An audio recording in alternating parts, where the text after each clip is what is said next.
Hello and welcome to your messages for the month. Today is Thursday, the 1st of June, 2023. And we're going to be looking at the messages. Oh, that one wanted to come out straight away. Funny how it happens.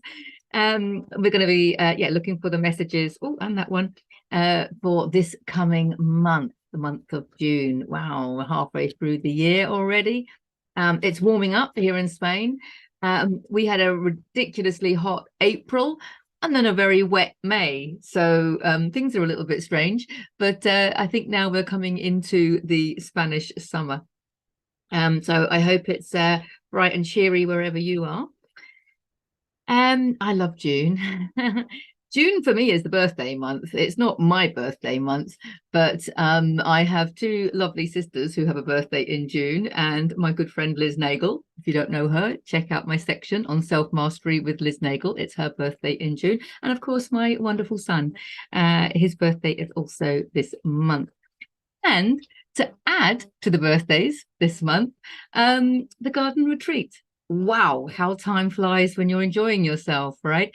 We had our opening blessing on the 21st of June last year. So we are coming up for our first anniversary, and it is so exciting.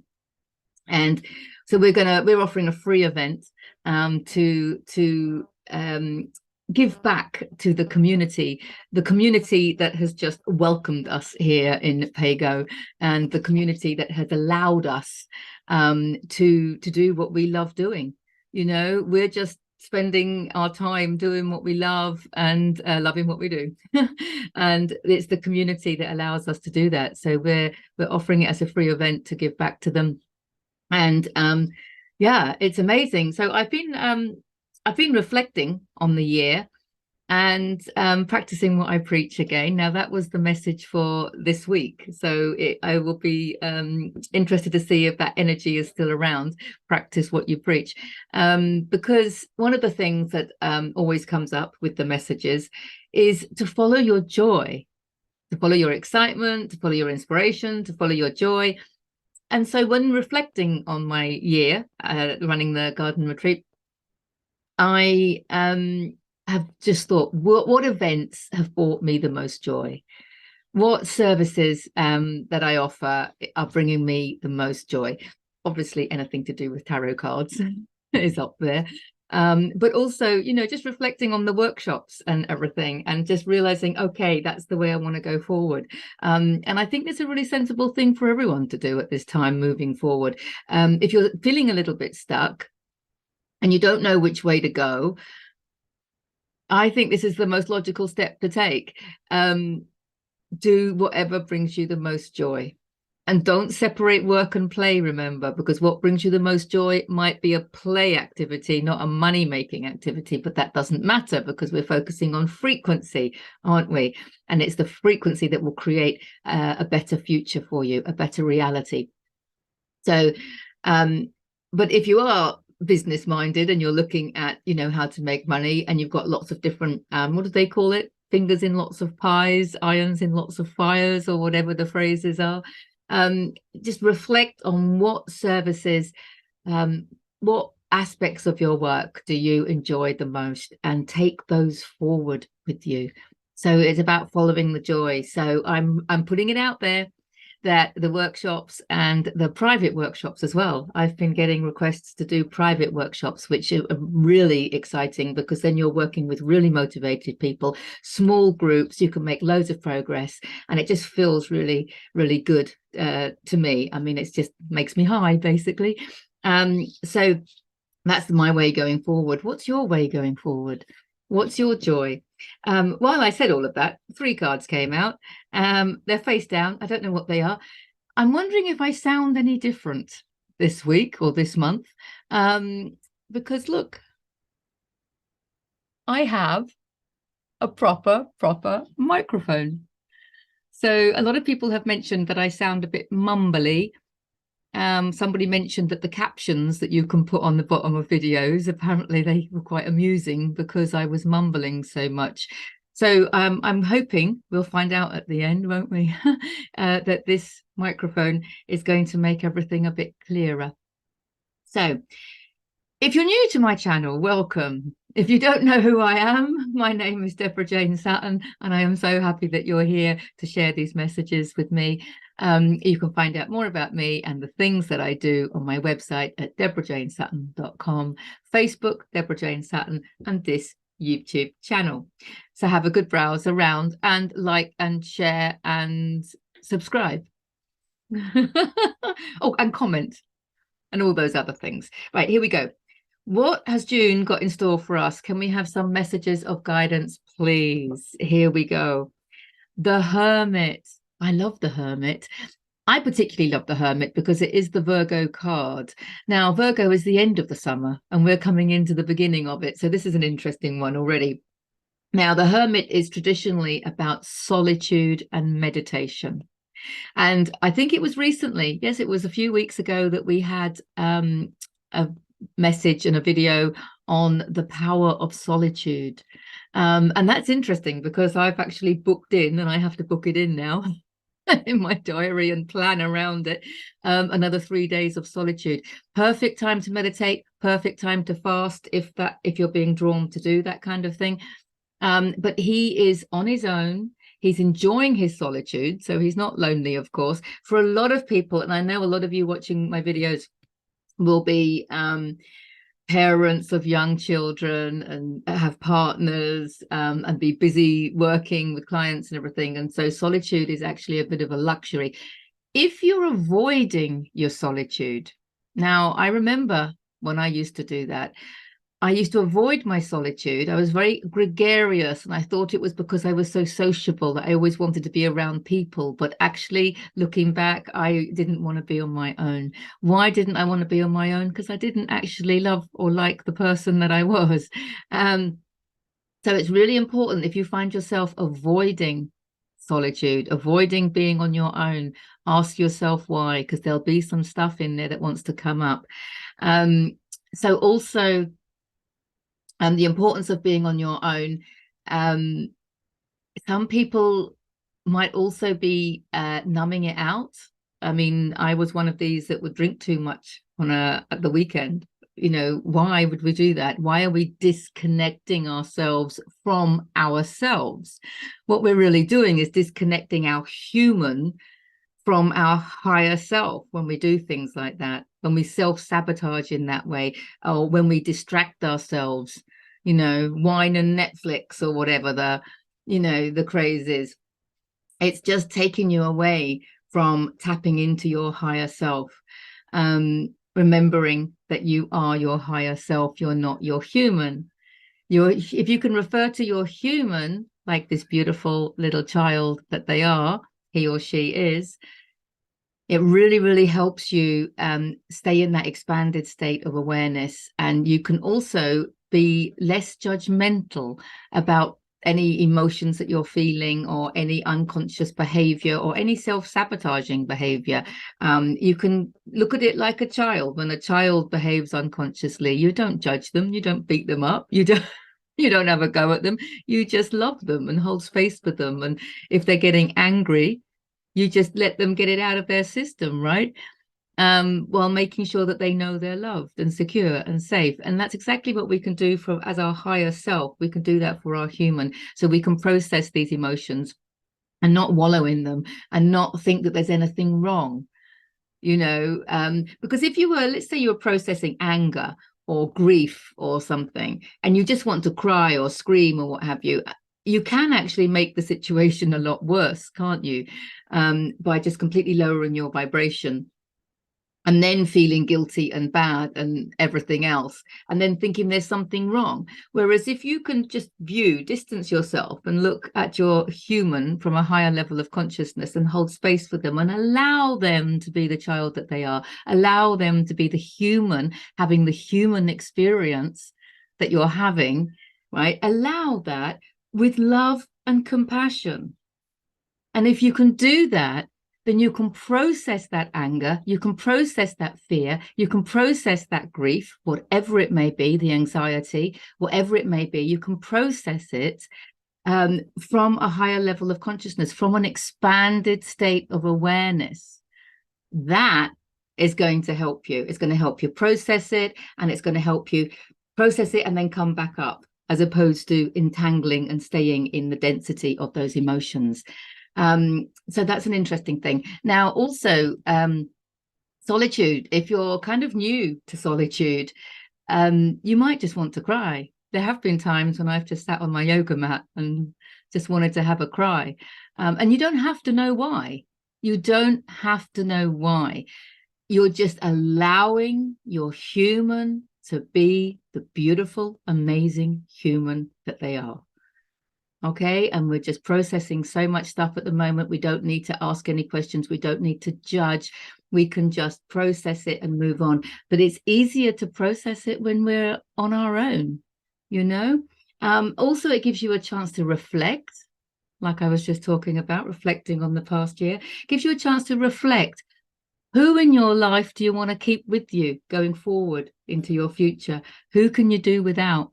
Now, there's a question, isn't there? What jobs that you do, what avenues, what activities, all of them. You can just reflect on all of your life and choose what parts of your life you want to keep with you and take forward into your future, and what parts do you want to say goodbye to. Because sometimes we don't realize until we're on our own exactly how important certain people are, or how unimportant certain people are, or things, or activities, or hobbies, or all sorts of things. So he is reflecting, he's on his own, he's meditating. Remember, for some people, meditating isn't sitting still on a mat. Remember that meditating could be walking in nature. Very often, for a lot of people, meditating is walking in nature, hugging a tree, hug a tree and ask the tree, what does my soul want me to know? And then whatever comes to you. There's a lot of people that works for. You could be walking in nature, just looking at the flowers and enjoying everything. Or you could be, I don't know, jogging or doing whatever you're doing a puzzle. I mean, whatever it is that you're doing, whatever it is that relaxes the mind and allows that channel to be open. So something that takes your mind away from certain things, any stresses or any pressures, and just gives you that tranquility that enables that opening to your higher self. He's following his energy. So he's going where there is energy. So if you want to do something and you just feel like, oh, I just don't have the energy to do it, somewhere along the line, you're not meant to be doing it, are you? You know, because the things that we're meant to be doing, we find energy for them. And then you'll run around like a blue-ass fly or what have you and get so many things done, and it will feel great. But if you're running around making yourself tired and stressed, then something that you're doing isn't divine. Your soul doesn't want you to be doing it. Does that make sense? I hope so, because when you follow your energy, everything's easy. It's choiceless, it's effortless, and things come to you. Your next step just comes to you. You don't have to think about it. You're in the upper room, as Paul Selig calls it, who channels the guides. Or you're in your 5D flow, or whatever you want to call it. If you have to start thinking, then you've already lowered it, haven't you, into the fourth dimensional mental energy body. So being in that flow is important. And if you feel like something's a big effort and you're pushing energy where it doesn't want to go and it's a struggle, then that is a really clear sign that it's something that you're not meant to be doing. Maybe you have to do it in that moment, but it's your soul telling you, can you find another way? Can you alleviate this responsibility? Can you find another job? And there's big changes now. It's 2023. We're going through a massive great awakening. Please expect to have to make major changes to keep your soul happy. If you don't keep your soul happy, you will end up depressed and anxious. I mean, the underlying cause, and I see this a lot with the work that I do, the underlying cause of depression and anxiety is very often when the human is not doing what the soul wants the human to be doing, not working in the field that they want to be working in, not mixing with the people that they want to be mixing with, not living in the area that they want to live in, whatever. So please remember that as well. But often it means big changes. Of course it does. Moving house and changing jobs and changing relationships. These are all major, major changes, of course. But we need to kind of be ready for that kind of change, because when it's the right change, when it's a divine change, it will be amazing and wonderful and beneficial for you. And I got all of that from the one card. Anyway, I love him. And we've got a little bit of, oh, this is lovely, actually. So we've got the King of Swords. Fantastic. The first of the Hermetic principles. I say that now all the time when I see the King of Swords, because the universe is mental, right? And the first of the Hermetic principles, I will put a link in the description, video in the end screen, to Liz Nagle and my discussion about, well, it's an introduction to the Hermetic principles. If you have already watched that and you want to dive deeper, then I'll put a link into the book, The Kybalion, which talks about it in depth. But basically understanding that the universe is mental, and we create our reality through our thoughts and our beliefs, which are our mental processes. And that's where transformation occurs. So transformation occurs on the level of thoughts. Have you heard the phrase thought, word, deed? You put your thoughts into words, and then you follow it with action, and that's how we manifest. So everything starts with thought, and every thought that anyone has ever had exists in the non-physical world. It exists somewhere in the ether, and only if we all think, or if we continually think about the same thing, and we put some emotion behind it, or if we all think about the same thing and put some energy and emotion behind it, that's when it manifests in the physical. Which is why, if there's something in the physical world that you don't want to experience, stop thinking about it. Seriously, stop thinking about it. That's what he's saying. He's the King of Swords, so he's the king of mentalism, and he understands how the universe works. And he has mastered his emotions, he's mastered his thoughts, and he knows that he's creating from the thoughts. The most powerful energy in the universe is your thoughts. You are the whole universe in one human being. You are creating your own reality. It's a little bit like you've got one of those virtual reality things on, and there's only you controlling that reality. There's other people doing the same thing, of course, but there's only you controlling that reality, and it's being controlled by your thoughts. Keep your thoughts free. I just wanted to say that. That just came out, didn't it?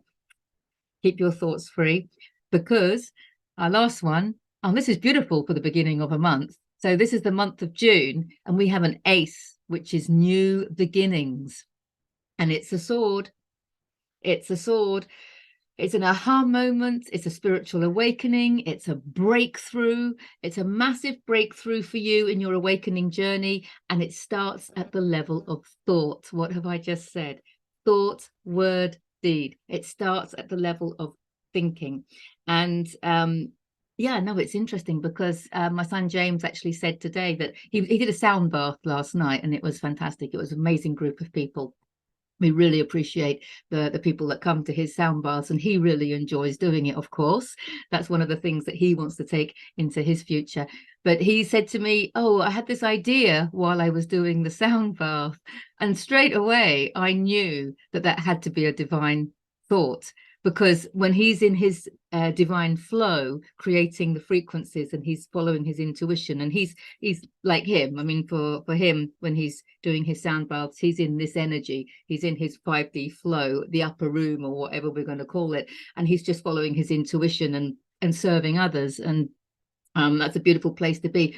So any ideas that come to him when he's in that situation have got to be divine ideas. So as soon as he said that, I was like all ears, thinking, what's happening? And it was his thought about how to go forward. It was an idea on how to expand on what he already does, and I'm sure it will happen because of the nature of the thought coming to him.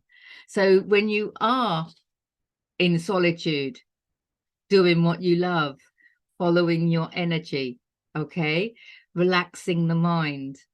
When you sometimes we have to be in solitude to get to that state. If we're busy people with busy families and busy working life, then sometimes we do need to be on our own completely in order to hear what our higher self is trying to say. But that's what we're being asked to do in the month of June. We're being asked to work on a thought level. So he's asking us to research a little bit more on how we create our reality. So I do have some videos on the power of thoughts, understanding thoughts, your thoughts and others. Can we control thoughts? I'll put a couple of links in to some of those, as obviously it's relevant for this month. Because somewhere along the line, we're going to have an aha moment. We're going to have a breakthrough. We're going to have something that's going to tell us how we want to go moving forward. It's not dissimilar to what I said in the beginning about me reflecting on our year at the garden retreat and just choosing what activities do I want to do that bring me joy. Obviously, my monthly and weekly card readings, because you can see for yourself how much joy they bring me. It's like my little baby, my YouTube channel.